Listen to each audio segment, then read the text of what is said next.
In a distant time, God dwelled in a formless world, shrouded in darkness.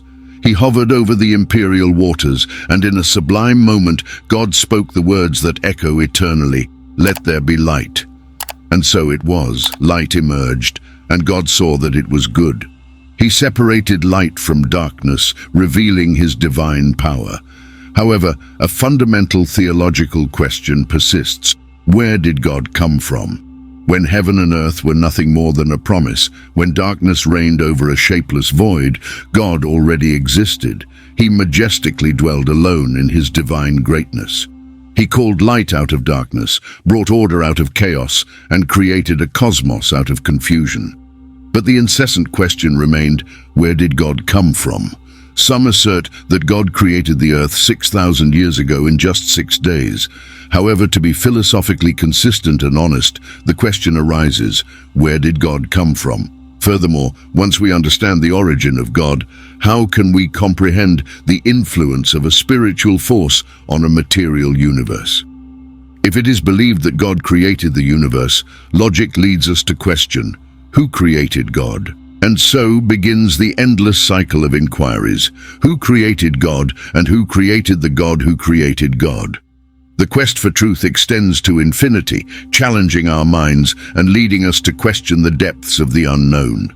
Let's delve deeper into the question, who created God?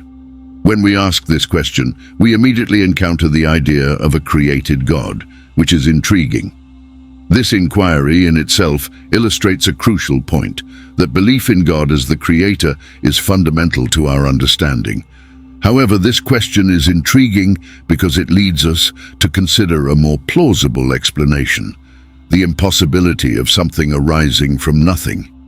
If we agree that it is not possible to create something from absolute void, we arrive at a powerful conclusion. There must be something eternal, always existing, for otherwise we would be trapped in eternal emptiness.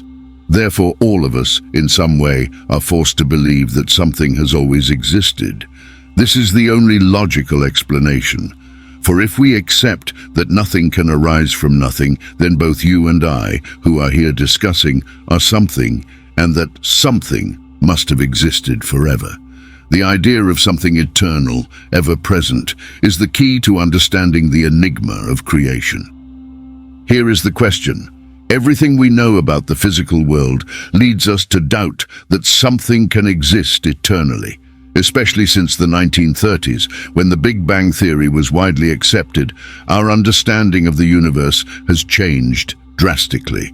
This theory suggests that our current universe is just a temporal manifestation, a single iteration in an infinite series. Consider the evidence. The universe is constantly changing. Energy is gradually being consumed. The well-established second law of thermodynamics teaches us that energy depletes over time. Stars are losing their energy, and the expansion of the universe seems to be accelerating, pushing its boundaries beyond our comprehension. All of this leads us to conclude that the physical world, as we know it, is not a viable candidate for something that has existed eternally. Now, the big question is, whatever has existed eternally must be entirely different from what we see today. The primordial cause, the source of everything, must be something beyond our current understanding.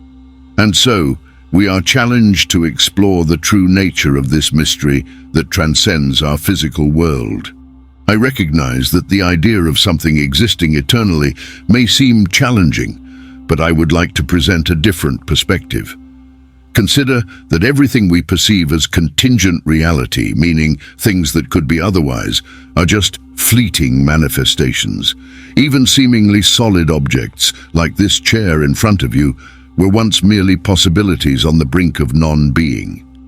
They are not permanent. They vanish over time. The truth is that all these things cannot explain themselves. They are interconnected, like domino pieces in a chain of interdependent contingencies.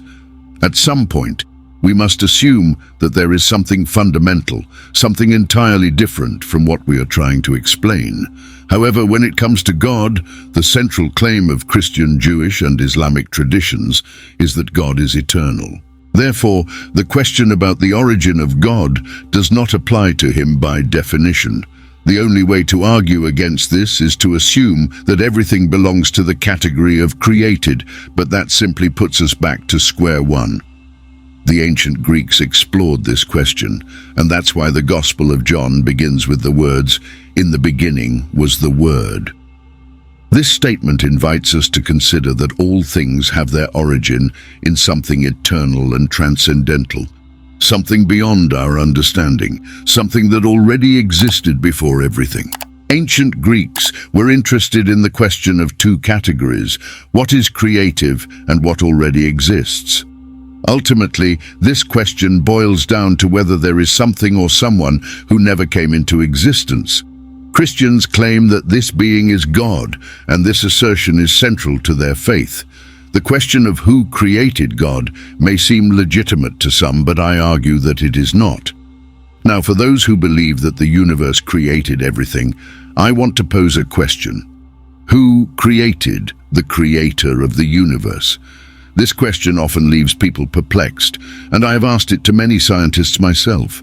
I remember one occasion when I was discussing with about 1,000 scientists, and a physicist approached me. He said, "It's interesting all that you talk about God, but you're a Christian. And as a Christian, you believe in the Trinity, that Jesus was God and man. That's absurd. Can you explain that to me?" I replied, "Of course I can, but first let me ask you a question. What is consciousness?" He pondered for a moment and admitted he didn't know. So I asked, "What is energy?" He replied that, as a physicist, he could measure it, but didn't know what it was. I continued, "Well, my question isn't about that. My question is, do you believe in consciousness?" He said yes. "And do you believe in energy?" Again, he answered affirmatively.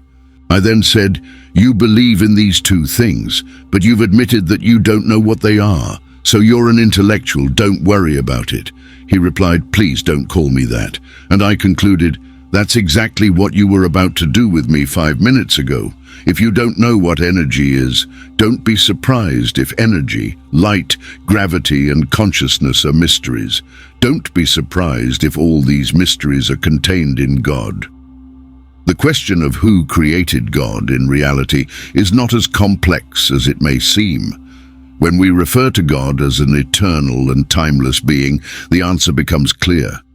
As Keith Ward argues in his book, God, Chance and Necessity, if someone were to ask what caused God, the answer would be simple. Nothing could have brought into existence a reality that completely transcends space and time, that is self-existent. Understanding this idea is to understand that God is beyond the categories of beginning and end. Anything that begins to exist needs a cause. It cannot arise from nothing.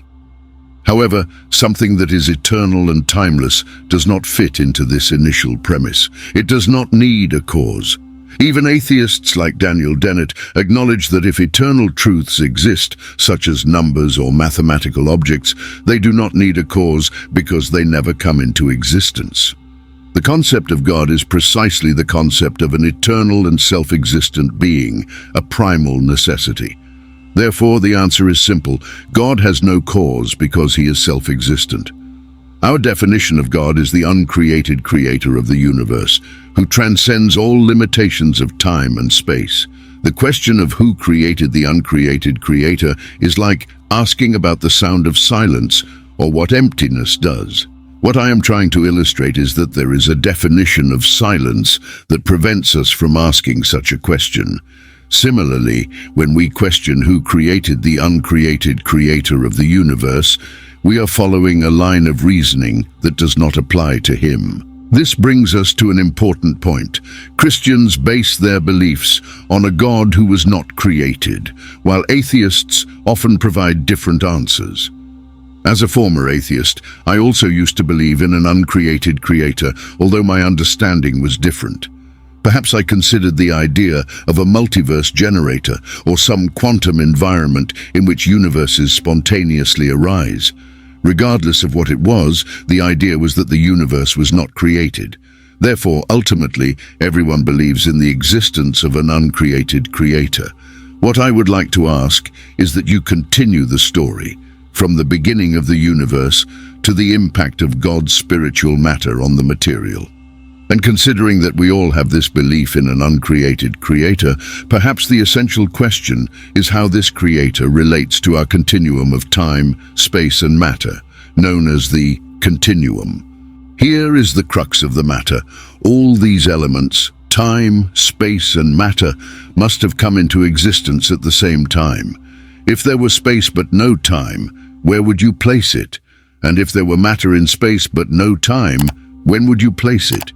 It is not possible to separate time, space and matter. They must coexist. The Bible addresses this issue concisely in just 10 words. In the beginning, God created the heavens, space and earth, matter. Therefore, time and space were created along with matter. These three elements form an essential trinity. Time encompasses the past, present and future. Space has length, width and height. Matter exists in the states of gas, liquid and solid. This trinity of the Trinity was created instantly, and the God who created them must be beyond them, transcending all temporal limitations. If God were subject to time, he would not truly be God, for he would be restricted by his own creation. The creator of this computer is not trapped inside the computer, manipulating numbers on the screen. Similarly, the God who created this universe is not bound by it. He is beyond, above, and through the universe. He is not affected by it. Now, when it comes to Dan's claim that a spiritual force cannot have any effect on a material body, it raises some intriguing questions. How do we explain emotions, love, hate, envy, jealousy, and rationality? If our brain is just a random collection of chemicals formed over billions of years, how can we trust our own reasoning processes and our perceptions of what is right? I recall asking before where God came from, and this question assumes that God is limited and limitable, which is not the case. The God I admire is not restricted by time and space. Even if I tried to frame him in my mind, in my 3-pound brain, he would still be worthy of worship. That's what fascinates me. He is beyond comprehension, and that's why I worship him. It reminds me of Beckett's words, I saw when he stepped from the heels of the demon, the saint of the Perrin mouth and team. This means that God is not limited by any place or form. His presence is omnipresent and transcends all boundaries. So, did he come from nothing? I made this statement at a meeting in Detroit some time ago, and a mathematician approached me and said, Reverend, let's be rational about this issue you're discussing tonight. Saying that God came from nothing simply doesn't make sense. Let's be reasonable. I replied, all right, let's be rational. The reason God came from nothing is that there was no place for him to come from or where to come from. He did not emerge from anywhere, and the reason he had to stand on nothing is that there was nowhere for him to stand. He stretched out his hand when there was nothing to grasp, and hung something where there was nothing to hang. He said to stay there. Now, if you look at the book of Genesis in chapter 1, verses 26 and 27, you will see that he hung this world on nothing and stood on nothing. He took the hammer of his own will and picked up the anvil of his omnipotence. Sparks flew, and he caught them on the tips of his fingers and cast them into space, adorning the heavens with stars. And no one said a word, no one contested. There was no one to contest. Then God himself said, "This is good." And God gave Christ a name above every name, so that at the name of Jesus every knee should bow in heaven, on earth and under the earth, and every tongue confess that Jesus Christ is Lord, to the glory of God the Father. I want to emphasize the following point. Questions about the origin of God and the nature of creation are profound questions that have intrigued humanity throughout history. Regardless of individual beliefs, one thing is clear: our ability to understand the truth about God and the universe is limited. The idea of an uncreated creator, a God beyond time, space, and matter, challenges our understanding, but also reminds us of the grandeur of the unknown. Ultimately, the search for truth is a personal and spiritual journey, and each of us can find meaning and purpose in our own way. We explore perspectives that invite reflection, expand thought, and acknowledge divine transcendence. Regardless of where you are on your spiritual journey, I hope these discussions have inspired an appreciation for the complexity and beauty of the universe and the mystery that surrounds divinity. Thank you for watching, and may your journey be filled with meaningful and enriching discoveries.